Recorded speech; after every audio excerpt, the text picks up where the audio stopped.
self-esteem is automatic, right? You really don't need permission from anybody to have self-esteem. It's a self-imposed judgment, right?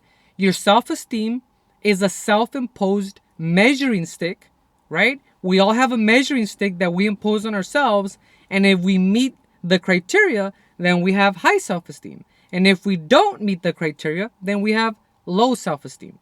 But this measuring stick that we all impose on ourselves is somewhat automatic.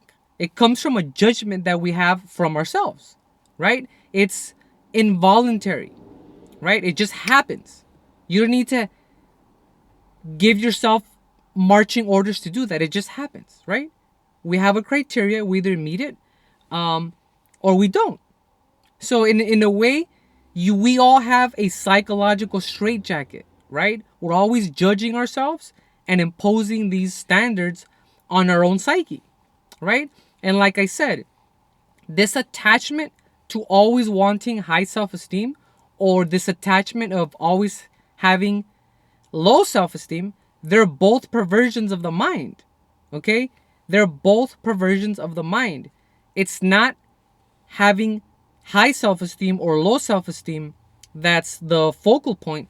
It's self-acceptance, right? A lot of people confuse having high self-esteem with self-acceptance, and those are two very different things, right? What most people really want is just self-acceptance. It's not having high self-esteem, it's just self-acceptance. Self-acceptance happens regardless of whether you have low self-esteem or high self-esteem. Because like I said, your self-esteem is going to fluctuate. Some days you're going to feel like a monster. Some days you're going to feel angelic, like you can do no harm, right? It's going to fluctuate, and that's okay. It's self-acceptance that we need, not necessarily high self-esteem all the time. Do you see what I'm saying? There's a difference between self-acceptance and self-esteem. Self-acceptance actually takes work, right? It takes work. It takes effort, which is why a lot of people don't have it, right? Whereas self-esteem just it's automatic, right? We judge ourselves. It's very easy to just look in the mirror and judge ourselves, right? We're wired that way. Our emotional circuitry is based on judgment. We're just gonna judge ourselves. Self-acceptance takes work, right? Self-esteem is almost involuntary. We're always judging ourselves. Self-acceptance is a whole different ballgame, right? This is why some people get plastic surgery and they temporarily get high self-esteem until they want to get surgery for something else because they're not content, right? The problem is not the high self-esteem that they temporarily had.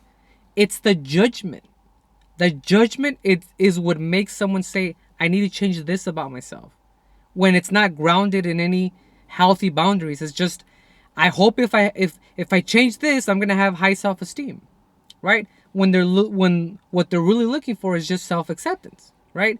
As long as there's continuous judgment on ourselves, we're always gonna be wrestling with ourselves. As long as we keep judging ourselves, we're always gonna wrestle with ourselves, right? The self-esteem, whether it's low or high, comes from a judgment, right? As long as there's judgment, we're always gonna wrestle with ourselves. There's always gonna be an internal spiritual battle, right? And we're confused. Most of the people are confused. What we really want is acceptance. With acceptance, there's no judgment, right? You just accept yourself. You observe it. You observe yourself without judgment. You sit on it and you just let it be, right? Self-acceptance is just seeing it and putting it in its place, right? You just see it and you let it be. You put it in its place, you sit on it, and that's it. There's no judgment.